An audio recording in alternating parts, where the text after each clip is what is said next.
Breaking news చూస్తున్నాం. ప్రముఖ Telugu hero నాగార్జునను మరో సమస్య వెంటాడుతోంది. మాదాపూర్లోని ఎన్ కన్వెన్షన్ కూల్చివేత తరువాత నాగార్జునపై విమర్శలు వెల్లువెత్తుతున్నాయి. సమాజంలో నలుగురికి ఆదర్శంగా నిలిచే వ్యక్తులే కబ్జాలకు పాల్పడితే ఎలా అనే చర్చ జరుగుతోంది.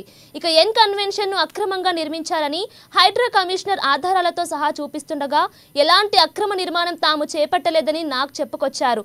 ఇక ఈ వివాదం తర్వాత నాగార్జునను బిగ్ బాస్ తెలుగు షో నుంచి ఎలిమినేట్ చేయాలని బిగ్ బాస్ సీజన్ 2 కంటెస్టెంట్ బాబు గోగినేని ఎక్స్ లో పోస్ట్ చేశాడు. ఇక అక్రమ కట్టడాలకు సంబంధించి దారుణమైన ఆరోపణలు ఎదుర్కొంటున్న తమ షో హోస్ట్ ను తెలుగు షో నిర్వాహకులు తక్షణమే మార్చాలంటూ కోరాడు. లేదంటే హౌస్ మేట్స్ టీవీ వీక్షకులు ఓట్లు వేసి మరీ నాగార్జునను ఎలిమినేట్ చేయాలని కోరాడు. ఇక ఎలిమినేట్ హిమ్ బిగ్ బాస్ ఇట్లు మీ బిగ్గర్ బాస్ బాబు గోగినేని అంటూ అతడు పోస్ట్ పెట్టాడు.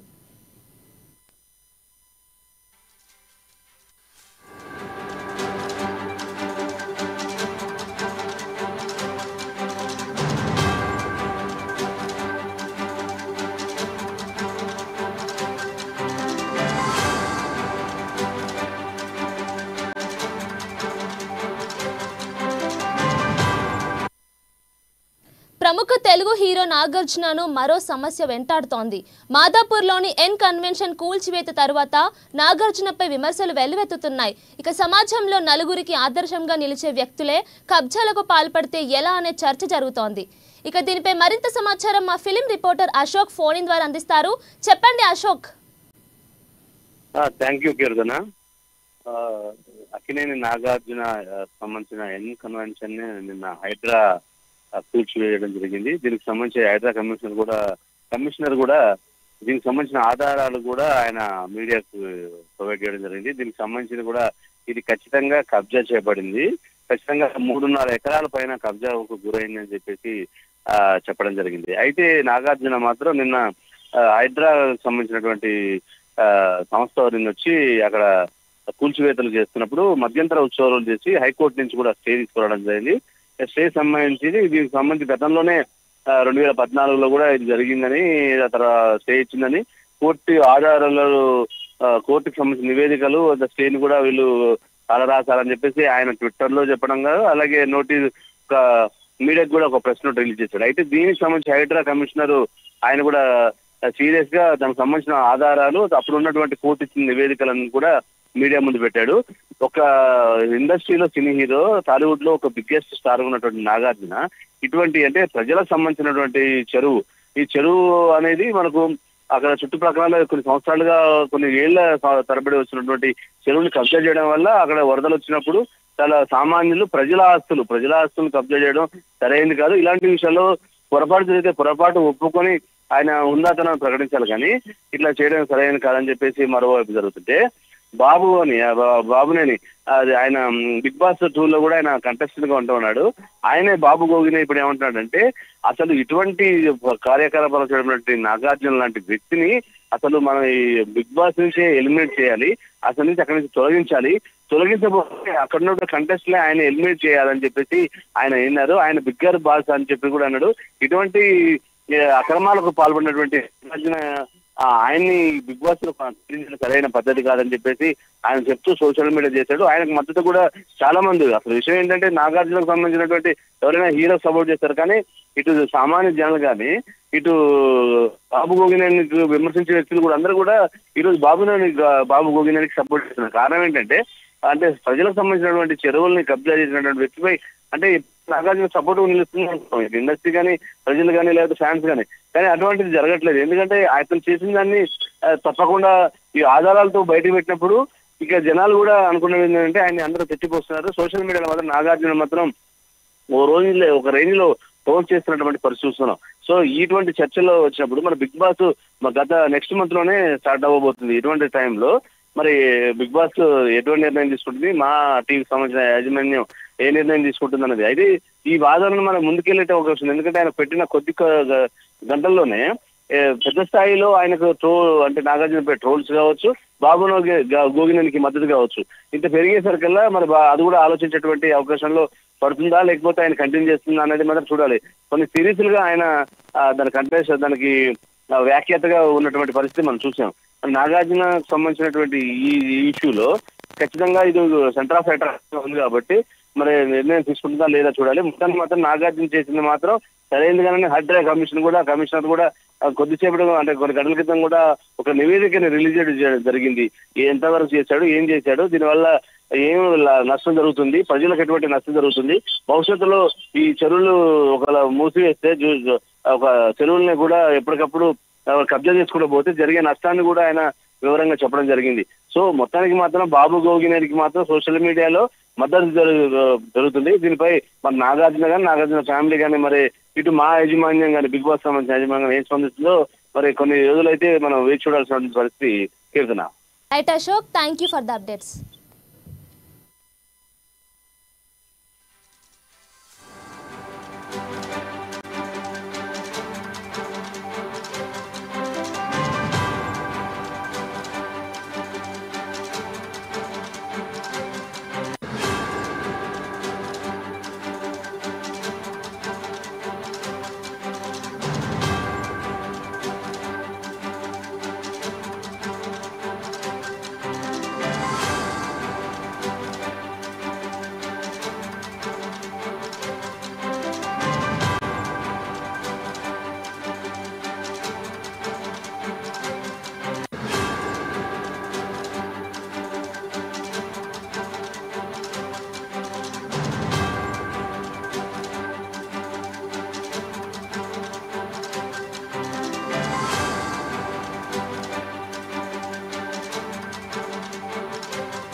ప్రముఖ తెలుగు హీరో నాగార్జునను మరో సమస్య వెంటాడుతోంది.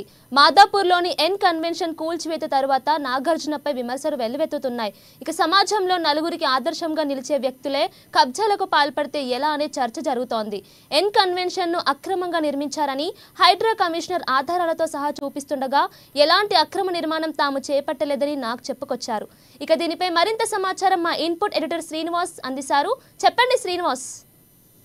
రైట్ కీర్తన, ఏదైతే హైడ్రా కూల్చివేతల వెనుక నాగార్జున ఇష్యూ ఏదైతే ఉందో అది ఇప్పుడు పెద్ద దుమారమే రేపుతుంది. సోషల్ మీడియాలో నాగార్జున మీద విమర్శల మీద ట్రోల్స్ ఎక్కువగా వస్తున్నాయి. ఏదైతే ఎన్ కన్వెన్షన్ విషయంలో మనం చూస్తున్నాము, హైడ్రా పూర్తి ఆధారాలతోని ఏ విధంగా తమ్మిడి చెరువుని కబ్జా జరిగిందనే అంశాలన్నింటినీ కూడా వెల్లడి చేసింది. ఈ రోజు మధ్యాహ్నం కూడా తమ్మిడి చెరువులో ఎవరెవరికి భాగస్వామ్యం ఉంది, ఎవరెవరు కబ్జాలకు పాల్పడ్డారన్న దాని మీద ఆధారాలతో సహా అంతా కూడా బయటపెట్టింది. అయితే ఈ ఎన్ కన్వెన్షన్ విషయంలో గత కొద్ది రోజులు, అంటే ఇప్పుడే కాదు, ఉమ్మడి ఆంధ్రప్రదేశ్ లో ఎన్ కన్వెన్షన్ మీద అనేక ఆరోపణలు వచ్చాయి. అప్పుడు కూడా కూల్చివేతలు చేయాలని చెప్పేసి జిహెచ్ఎంసీ ఒకసారి ప్రయత్నించింది. ఆ ప్రయత్నంలోనే ఒకసారి కోర్టు కూడా వెళ్ళడం జరిగింది. ఆ తర్వాత రాష్ట్రం విడిపోయిన తర్వాత కూడా ఎన్ కన్వెన్షన్ మీద అప్పుడున్న ప్రభుత్వం ఒకసారి ప్రయత్నాలు చేసింది, మళ్ళీ ఎందుకనో విరమించుకుంది. దాని వెనుక అనేక విమర్శలు కూడా రావడం జరిగింది.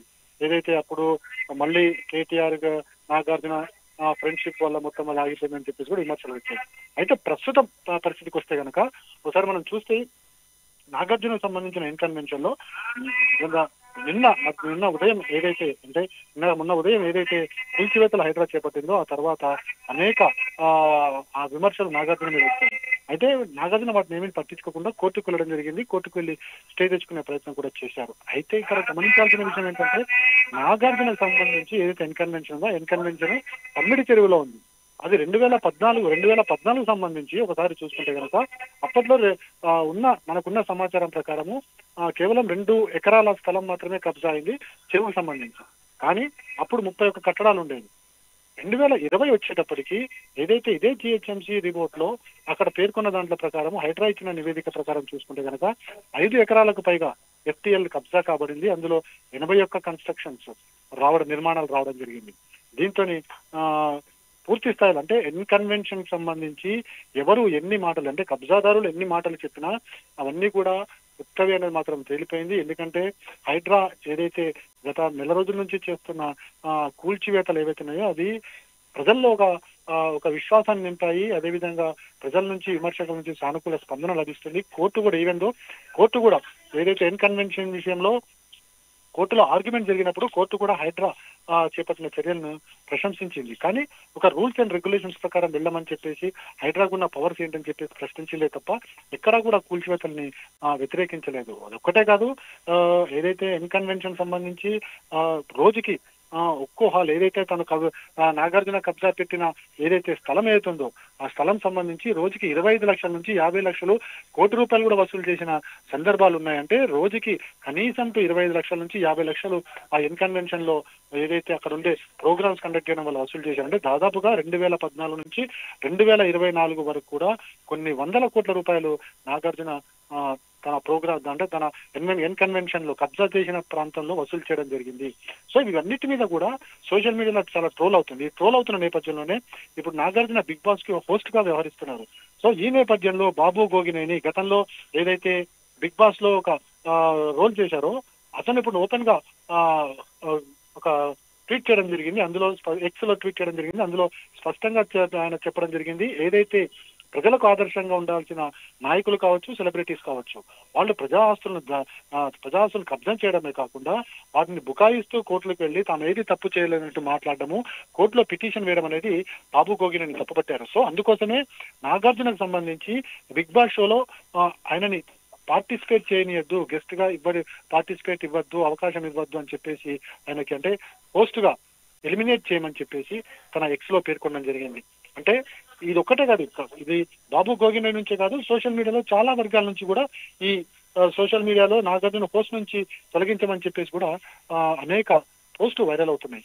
ఈ నేపథ్యంలో మరి ఇప్పుడు బిగ్ బాస్ షో స్టార్ట్ లో నాగార్జునకి పోస్ట్ ఇస్తారా ఇవ్వరా అనేది ఇప్పుడు ప్రశ్నార్థకంగా ఉంది. ఇప్పుడున్న పరిస్థితుల నేపథ్యంలో మరి ఎవరైతే బిగ్ బాస్ షో కండక్ట్ చేస్తున్నారో ఆ ఛానల్ కానీ ఆ నిర్వాహకులు కానీ నాగార్జునకి అవకాశం ఇస్తారా ఇవ్వాలా అనేది కూడా చూడాల్సిన అవసరం ఉంది. ఎందుకంటే నాగార్జున చెబుతున్నవన్నీ కూడా పచ్చి బూటకాలు అనేది బాబు గోగినేని కావచ్చు, ఎవరైతే నాగార్జున మీద విమర్శలు చేస్తున్నారో వాళ్ళు కావచ్చు. ఒకటే నాగార్జున నుంచి ఒకటే కాదు, అటు సిపిఐ కార్యదర్శి నారాయణ కూడా విమర్శలు చేయడం జరిగింది, కొన్ని ప్రజా సంఘాలు కూడా విమర్శలు చేయడం జరిగింది. ఏదైతే నాగార్జున తన వ్యాపారాన్ని అడ్డం పెట్టుకుని కబ్జాలకు పాల్పడమే కాకుండా వాళ్ళకి ఏ విధమైన కబ్జా లేదంటూ చెప్పడం ఇవన్నీ కూడా చూసుకుంటే కనుక ఈ ఎవరైతే సామాన్యులకు అభిమానులకు ఇది రుచించడం లేదు, అంటే ప్రజలకు ఆదర్శంగా ఉండాల్సిన వ్యక్తి ఇలా కబ్జాలు పాల్పడడం అనేది కరెక్ట్ కాదనేది ఉద్దేశం. అందుకోసమే నాగార్జున బిగ్ బాస్ హోస్ట్ తొలగించాలని చెప్పేసి కూడా ఎక్కువగా వైరల్ అవుతున్న పరిస్థితి అయితే మనకు కనిపిస్తుంది. Keerthana. Right, thank you Srinivas, thank you for the updates.